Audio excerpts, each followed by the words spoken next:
I paid for everyone's $17,500 Italy trip, 10 people, 1 villa. At check-in, my name was missing. Storage room's fine. You're too young for luxury, Mom smirked.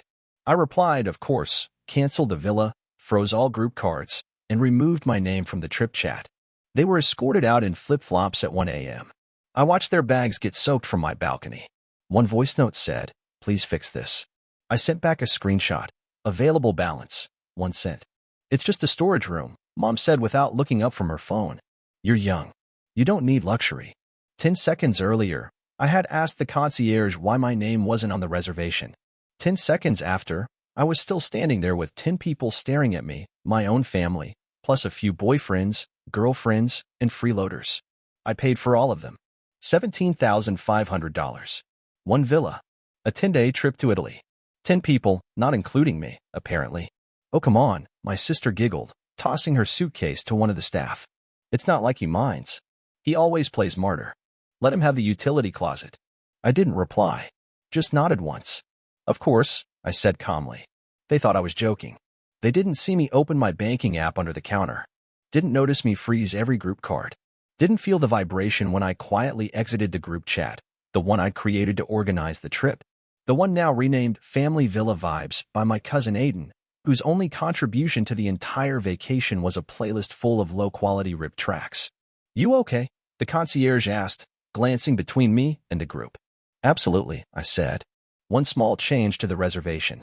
Cancel it." The silence came in 2 waves. First from the concierge, who blinked twice before whispering, "All of it." Then from behind me, as my father's laugh froze in his throat and my mother's smirk turned into confusion. "What do you mean, cancel?" she asked, stepping forward. I said slowly, turning toward them, "there is no villa. There is no booking. There are no cards left to swipe." That was 8:42 p.m. By 1:03 a.m., they were standing outside the locked gate in flip-flops and silk sleepwear, their luggage dumped unceremoniously by the driveway, soaked by the sudden Roman rainstorm I watched from my new balcony across the street. The villa was never theirs. It was mine. I got a voice note at 1:17 a.m. It was from my mom. She was trying not to cry. "Please fix this." I replied with a single screenshot. Available balance, 1 cent. It started months before Italy. Technically, it started years ago, when I first offered to help my family with just a few things. A plane ticket here. A rent top-up there. A last-minute birthday gift when Mom forgot to buy one for Dad. I told myself it was temporary, that one day they'd stand on their own. They never did. By the time the Italy trip came up, I was covering 3 different family group cards, all under my name. They called it convenient. Said I was the organized one. Said I could track things better that way. In reality, I was the one with good credit. When I sent the villa booking to our group chat, nobody said thank you. Not once. Leah, my sister, heart-reacted the message and wrote, "Finally. Something classy." Mom replied with, "Looks good. Hope there's Wi-Fi." Dad sent a thumbs up and a meme that said, "Italy? More like it'll be me drunk." No one offered to reimburse me. The plan was always, I pay up front, they pay me back soon. Funny how soon became after the trip, and then after bonuses, and eventually we thought it was your gift to the family. The rot wasn't loud. It crept in sideways. Like when my mom emailed the airline because she wanted to upgrade her seat with my points. Or when Adam, our cousin, asked me to add his girlfriend last minute because she'd be bored alone at home. He promised to Venmo me the fare. I'm still waiting. Even the day before the flight, I had to call the airline to fix a mistake Leah made on her own passport info. She called me dramatic for asking her to double-check it before. I didn't say anything. Just did it. Like always. The first it came on day 2 of the trip. We were supposed to go on a guided tour of Florence. The van came at 9 a.m. sharp. I walked out of my room at 8:52. The driveway was empty. Gone. I called Leah. No answer. I texted Mom. Her reply, "Thought you said you needed sleep. We didn't want to bother you." Dad sent a follow-up photo from the van. Everyone grinning with gelato. The caption, "Work hard, nap harder." I stood alone at the gate of the villa, sun already hot, heart in my throat. I hadn't said anything about sleep. They just left me. In Italy, on a tour I planned and paid for. But the real fracture came on day 4, the day I checked the balance of the group cards. 2 of them were empty. I loaded them with enough for meals, events, Ubers. I made a spreadsheet. Gone. Almost $5,000 vanished in 4 days. At first, I thought it was a glitch, but then I opened the app and saw the charges. Designer boutique in Florence. Rooftop cocktails in Rome. Something called La Luce Aro, a jewelry shop. And a $1,200 spa package in someone's name that wasn't mine. I brought it up at dinner that night. We were sitting under the pergola. The lights were strung like a Pinterest dream, and everyone was tipsy off Chianti. I noticed some odd charges, I said calmly. Does anyone know who bought something at La Luce Aro? Silence. Then Mom said, that was probably me. I just needed a few gifts. You said the card was for the group. I nodded. Right. It's just. I didn't authorize $1,200. Leah snorted into her wine. What? I asked. She shrugged. Maybe don't offer to pay for everyone if you're going to be stingy about it later. I stared at her. You used the card? She forgot hers. Mom interjected quickly. So I let her use yours. It's all the same anyway, isn't it? Dad raised his glass. Ain't this what rich kids do? Buy family loyalty? You're young. You'll recover. I didn't answer. Later that night, as I was scrolling through the group chat, I saw something I wasn't supposed to. Adam had meant to send it to just Leah, but he clicked the wrong thread. It was a screenshot of my Facebook profile, a photo of me sitting on the balcony with my laptop. The caption. Look at him. Even on vacation, he's thinking about spreadsheets. Below it, Leah had replied. Let him.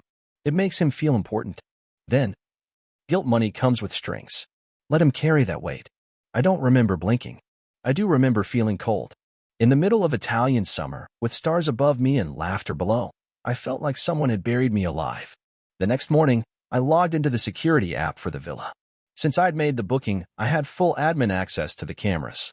I checked the footage from the day they left me for the Florence tour. Not out of paranoia, just curiosity. At 8:46 a.m., I saw it. They were outside, taking group photos. They weren't in a rush. I saw Mom pose with Leah and Adam holding up their cappuccinos like a magazine cover. Dad was filming.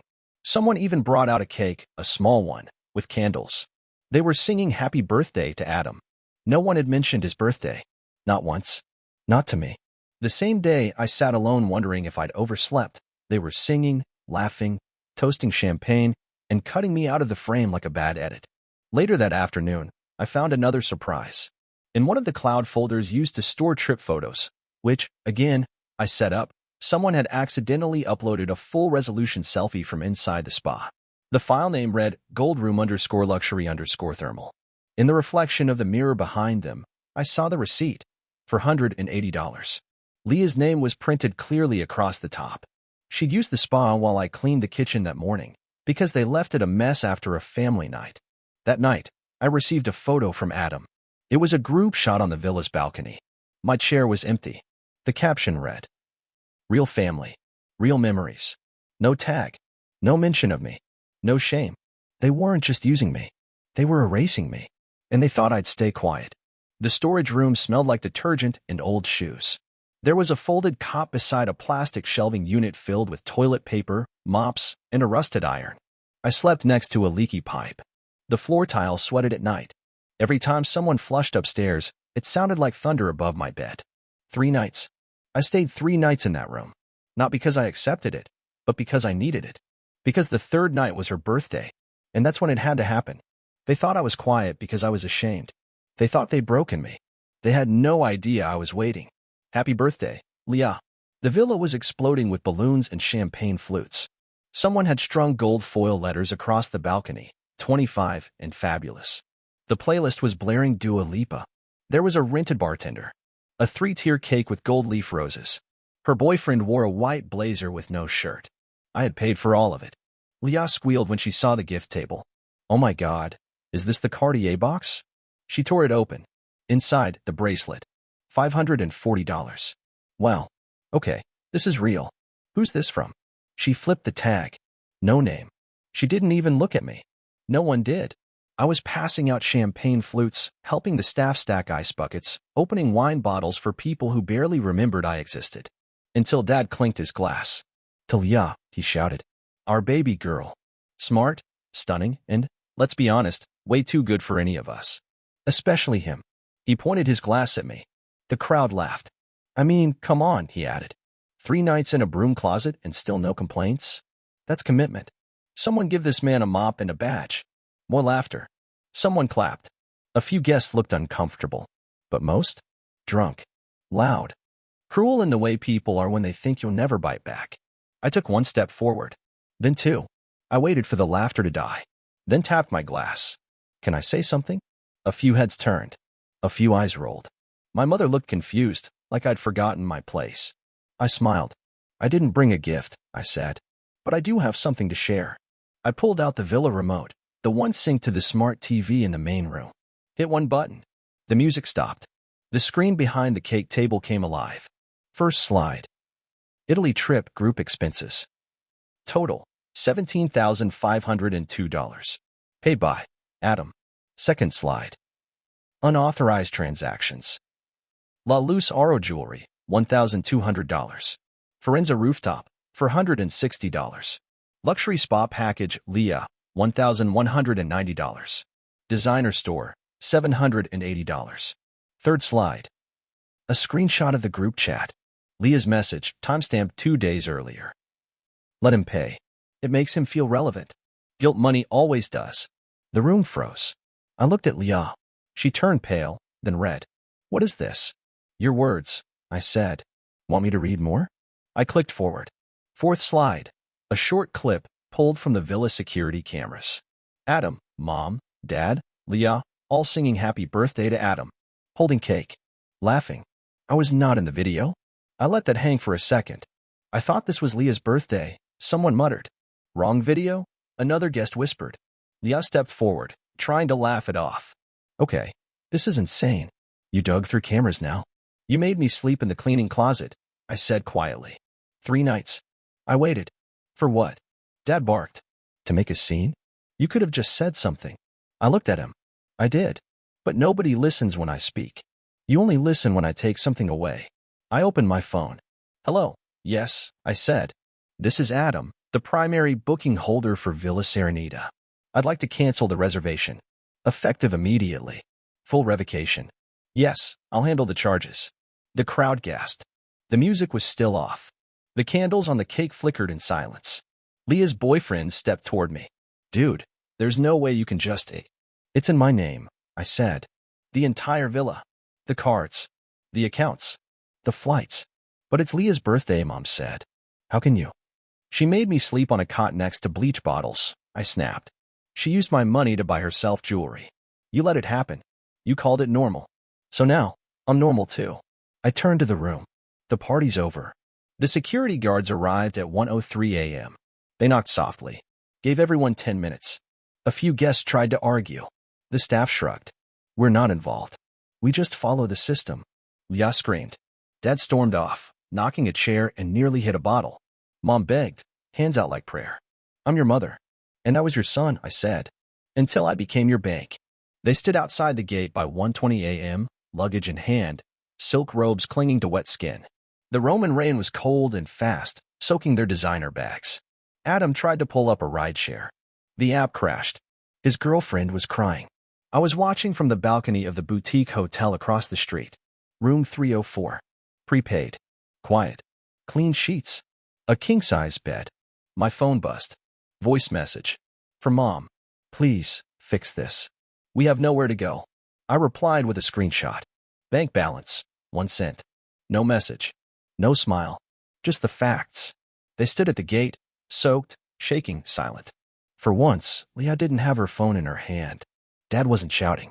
Mom wasn't performing. Just the sound of rain hitting the pavement. Just the weight of everything they didn't think I'd do. I watched from across the street, lights off in my hotel room, curtain pulled just wide enough. I didn't feel rage. I didn't feel victory. I felt stillness. This wasn't revenge. This was a correction. They had treated my money like plumbing, invisible, constant, assumed. They thought the card would keep working. The apps. The transfers. That I'd reset the damage with one last favor. But they forgot something. I paid for everything. And now, I was going to unplug them, piece by piece. I started with the cards. 3 group cards. All under my name. I froze them permanently, not just the temporary freeze I did back in Rome. This time it was full deactivation. No reactivation, no replacements, no mercy. The next morning, Leah tried to buy coffee at the airport. Declined. Twice. I know, because she posted a story. Can't even get caffeine. Who even does that? Punishes people by cutting off payments. The cup in her hand said decaf. I screenshotted it and deleted the app. Then I called the airline. I revoked all shared access on the bookings, removed my email from the return itinerary, and flagged both my parents' tickets as potentially fraudulent, since they were booked using my business account. The rep didn't even hesitate, just said, "Understood, sir," and wiped the connection clean. They could still fly. They just had to pay for it. And they did. In full. Later that day, my phone buzzed. Voicemail from Mom. "Whatever point you're trying to make, it's enough. You've made your scene. Let's fix this." I didn't listen to the rest. I deleted it mid-sentence. Then I opened my banking app. It showed a long list of connected automatic payments. My parents' electricity disabled. Leah's car insurance canceled. Grocery deliveries unsubscribed. Shared Netflix, Spotify, Amazon Prime deauthorized. iCloud family plan removed. I even went into the shared calendar we used for birthdays and holidays. Deleted every single entry. They weren't my responsibility anymore. By noon, Leah had emailed me. The subject line: "You're ruining everything." The body was just one sentence. "I had job interviews next week, and the car was under your name." I replied. "Then start walking." An hour later, Dad called. I let it go to voicemail. His voice was calm, rehearsed, full of that false dignity he uses when he's losing. "Son, this is immature. You're hurting your own blood. You've made your little point. Now let's stop before things get really broken." I texted back a single word. "Already broken."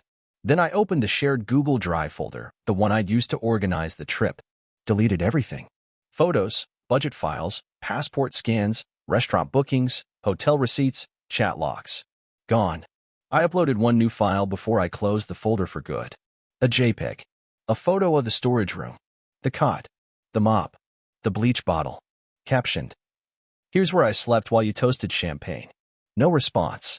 That night, Mom posted on Facebook a long, rambling paragraph about how families forgive and how one person's pain shouldn't destroy years of memories. It had no names, but everyone knew. I read the comments. "So sorry you're going through this. Prayers for healing. Some kids just don't know gratitude." One aunt wrote, "Don't worry. He'll come back once the money's gone." I laughed out loud, because the money wasn't gone. They were. The next morning, I logged into the bank and moved all my funds into a new account, one they didn't even know existed. New card, new routing, new name, every trace of them scrubbed. Then I changed my phone number. I sent the new number to exactly 3 people: my best friend, my boss, and the guy at the espresso bar downstairs. Everyone else? Silenced. No more Venmo requests. No more, "Can you check on this?" No more shared subscriptions, surprise invoices, sudden emergencies. They were cut off. And the most beautiful part? They couldn't stop me. Because for the first time in my life, I owed them nothing. No explanations. No phone calls. No forgiveness. Just absence. And absence, I've learned, is the only thing users can't feed on.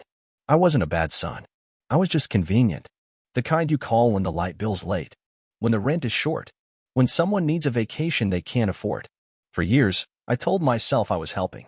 That sacrifice meant love. That maybe, if I gave enough, they'd finally see me as more than a walking transaction. They never did. And now? That's not my burden to carry anymore. My mornings are quiet now. No notifications. No group chat memes sent at 6 a.m.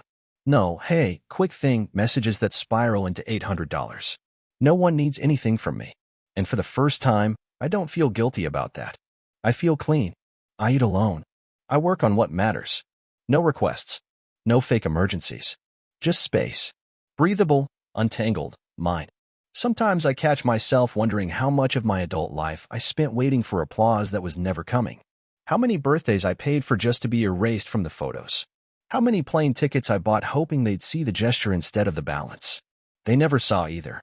Now they don't see me at all. And that's exactly how it should be. Last week, I got a message from an unknown number. The text read, "Hey, I've been thinking a lot about what happened. Maybe we should talk." No name. But I knew the tone. Leah always wrote like that when she needed something soft, round, vague. I didn't reply. I don't chase closure from people who depend on my exhaustion. They had years to speak to me like family. They used every one of them to treat me like a service. Now they can talk to the silence. Let them explain themselves to the echo. I don't miss them. I miss who I thought they were. The version I built in my head to survive the reality of them. That version never existed. In the moment I stopped trying to fix it, my life finally began. No more storage rooms. No more overdraft guilt. No more apologizing for being the only one who kept track of what things cost. They lost their bank. I found my backbone. And in the end, some people inherit land. Some inherit silence. I got the better deal.